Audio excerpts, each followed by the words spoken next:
Hello everyone, welcome to my YouTube channel simplified nursing में आप सभी का स्वागत है।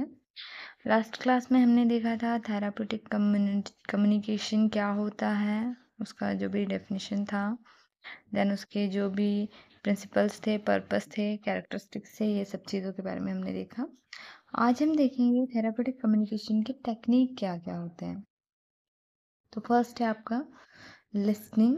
बहुत सारे टेक्निक होते हैं, listening, broad opening, restating, clarification, reflection, humor, informing, focusing, sharing perception, and theme identification, silence, suggestions। One by one सारे टेक्निक्स को हम डील करेंगे और साथ ही साथ हर टेक्निक के एग्जाम्पल के थ्रू आपको टेक्निक कैसे इजीली आपको समझाने की कोशिश करूंगी मैं। और साथ ही साथ जितने टेक्निक हैं उनका थेरेपेटिक वैल्यू क्या है ये भी मैं आपको बताऊंगी। जो भी आपको डाउट रहेगा आप कमेंट सेक्शन में मुझे कर सकते हैं, मैं आपको रिस्पॉन्स करूंगी।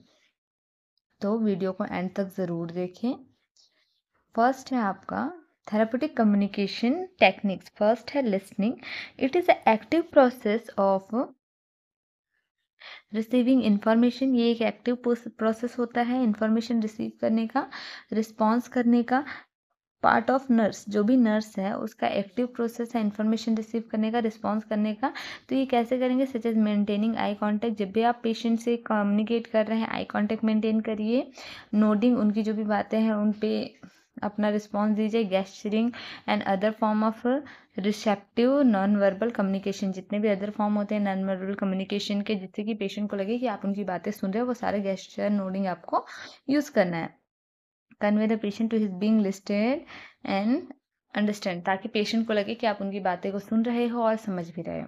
इसका थेरापेटिक वैल्यू क्या है? Non verbally communicates to the patient the nurse interest and acceptance. इसके थ्रू क्या होता है कि पेशेंट को लगता है कि नर्स हमारे जो भी कम्युनिकेशन है उसको सुनने में, पेशेंट की जो भी प्रॉब्लम्स है उसको सुनने में इंटरेस्टेड है और पेशेंट की सिचुएशन को एक्सेप्ट कर रही है। नेक्स्ट है आपका ब्रॉड ओपनिंग। ब्रॉड ओपनिंग में encouraging the patient to select topic for discussion.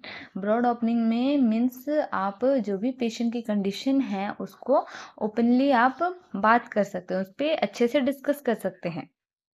तो इसके लिए आपको क्या करना है? पेशेंट को इनकरेज करना है ताकि वो कोई टॉपिक पर डिस्कस करे। For example, what are you thinking about? किस चीज़ के लिए आप सोच रहे हैं? तो इसका थेरापेटिक वैल्यू क्या रहेगा? Indicate acceptance by the nurse and the value of the patient initiatives. ये क्या करेगा? पेशेंट के वैल्यूज को इनिशिएट करेगा ताकि जो भी कंडीशन है उसको नर्स एक्सेप्ट कर सके। देन थर्ड है restating, repeating the main thought express by the patient. इसमें क्या करना है आपको?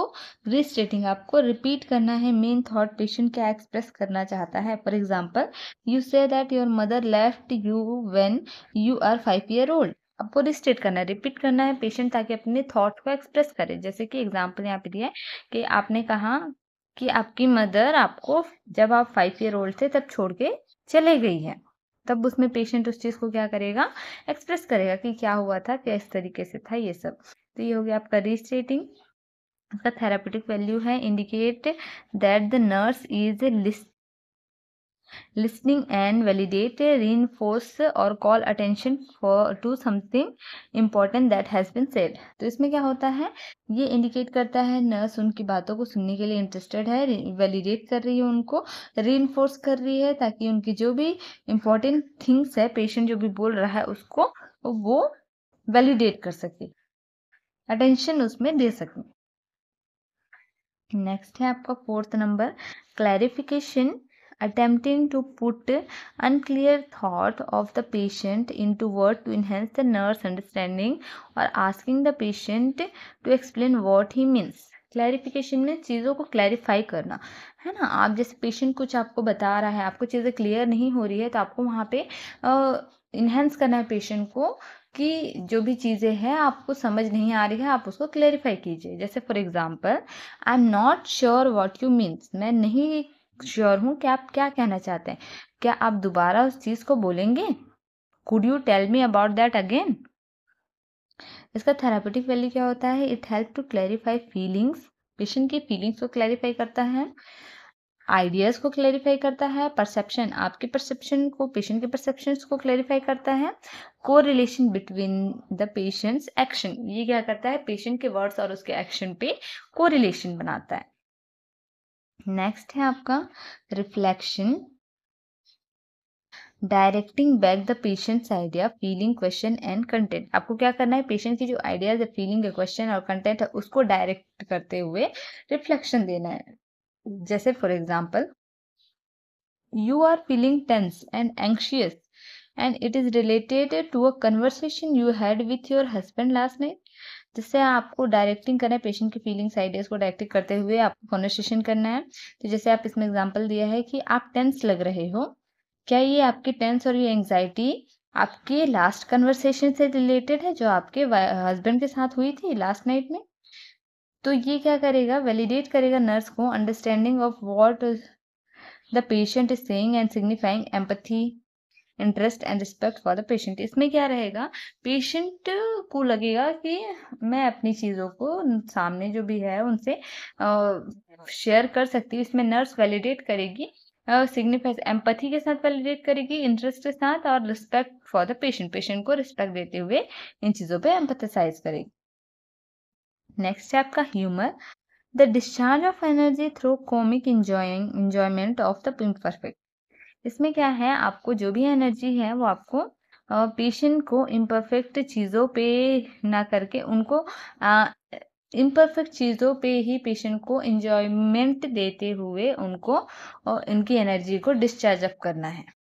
जैसे फॉर एग्जाम्पल आप समझिए, that give a whole new meaning to the world nervous, said the share kidding between the nurse and the patient. जैसे कि आपको लग रहा है पेशेंट नर्वस है, तो उस टाइम पे आप कुछ ऐसे बातें करके, किडिंग, मजाक वगैरह करके आप पेशेंट के जो भी नर्वसनेस है उसको दूर कर सकते हो। तो उस तरीके से हम ह्यूमर को भी यूज करते हैं। जैसे कैन प्रमोट ये क्या करता है? थेरेपेटिक ह्यूमर मीन्स आप क्या करोगे? जो पेशेंट का नर्वसनेस है उसको दूर करने के लिए आप एक इंजॉयमेंट वाला, इम्परफेक्ट इंजॉयमेंट वाली जो कॉमिक्स है वो आप वहाँ पे एनर्जी यूज कर सकते हैं। तो ये क्या रहेगा? पेशेंट को इंसाइट मेकिंग, रिप्रेस्ड मटेरियल, उनकी जो भी डिजीज है, जो भी उनको प्रॉब्लम है उसके लिए वो इंसाइट प्रमोट करेगा। साथ ही साथ उनको कॉन्शियसनेस करेगा, रिसॉल्विंग पैराडॉक्सेस, उनकी जो भी प्रॉब्लम्स है उसको रिसॉल्व करने में हेल्प करेगा।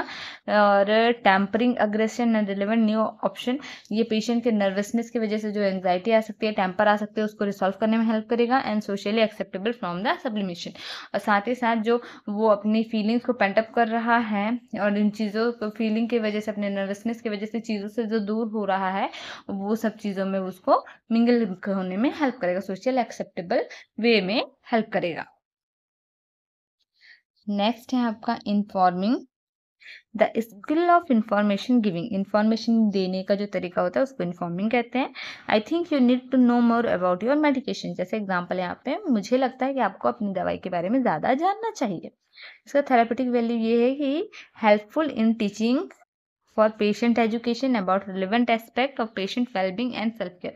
ये क्या करेगा? पेशेंट के वेलबिंग और उसके सेल्फ केयर में हेल्प करेगा।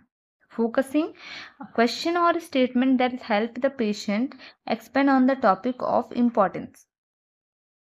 ये क्या करेगा? क्वेश्चन और स्टेटमेंट, जो भी क्वेश्चंस और जो भी स्टेटमेंट है वो हेल्प करेगा पेशेंट को किसी टॉपिक, इंपॉर्टेंट टॉपिक को एक्सपेंड करने में। For example, I think that we should talk more about your relationship with your father. जिसमें भी एक पर्टिकुलर टॉपिक पे फोकस करके हमको पेशेंट की जो भी इंपॉर्टेंट चीज़ है उसको एक्सपेंड करने की कोशिश करना है। तो जैसे कि इसमें बोला है, मुझे लगता है कि हमें आपके पिता के साथ आपका संबंध कैसा है, इसमें आपका रिलेशनशिप कैसा है आपके पिता के साथ, उस पर बात करना चाहिए। इसका थेराप्यूटिक वैल्यू क्या रहेगा कि allow the patient to discuss central issue and keep the communication process goal directed. इसमें क्या रहेगा? पेशेंट के जो भी सेंट्रल इश्यूज है उसको ठीक करने में ये हेल्प करेगा। साथ ही साथ जो भी गोल डायरेक्टेड बिहेवियर है उसको, कम्युनिकेशन को प्रोसेस कराएगा। नाइन्थ है sharing perception, asking the patient to verifying the nurse understanding of what the patient is thinking और फीलिंग। शेयरिंग परसेप्शन मीन्स इसमें क्या रहेगा, नर्स मेनली प्रमोट करेगी पेशेंट को कि वो क्या फील कर रहा है, वो क्या थिंकिंग कर रहा है, उसको वो आस्क उसको पूछ के वेरीफाई कर सके और अंडरस्टैंड कर सके। For example, you are smiling but I sense that you are really very angry with me. आप स्माइल कर रहे हो लेकिन मुझे ये समझ आ रहा है कि आप बहुत ज़्यादा गुस्सा है मुझसे। इसका थेरेपेटिक वैल्यू ये होता है कि convey the nurse understanding to the patient and has the potential for clearing up confusing communication. ये क्या करता है, पेशेंट को जो भी उसकी पोटेंशियलिटी या फिर उनकी जो भी कम्युनिकेशन कंफ्यूजन होती है उसको क्लियर करने में हेल्प करता है नर्सेस को। नेक्स्ट है theme identification. Theme identification, this involve identification of the underlying issue or problem experienced by the patient। इसमें क्या रहेगा, मेनली आइडेंटिफिकेशन रहेगा वो सारे इशू और प्रॉब्लम जो पेशेंट फील कर रहा है, that emerge repeatedly during the course of nurse patient relationship. तो नर्स पेशेंट रिलेशनशिप पे स्टैब्लिश करते टाइम पे जो प्रॉब्लम्स में ज़्यादा पेशेंट एक्सपीरियंस कर रहा है, उन सारी चीज़ों को इन्वॉल्व किया जाता है थीम आइडेंटिफिकेशंस में।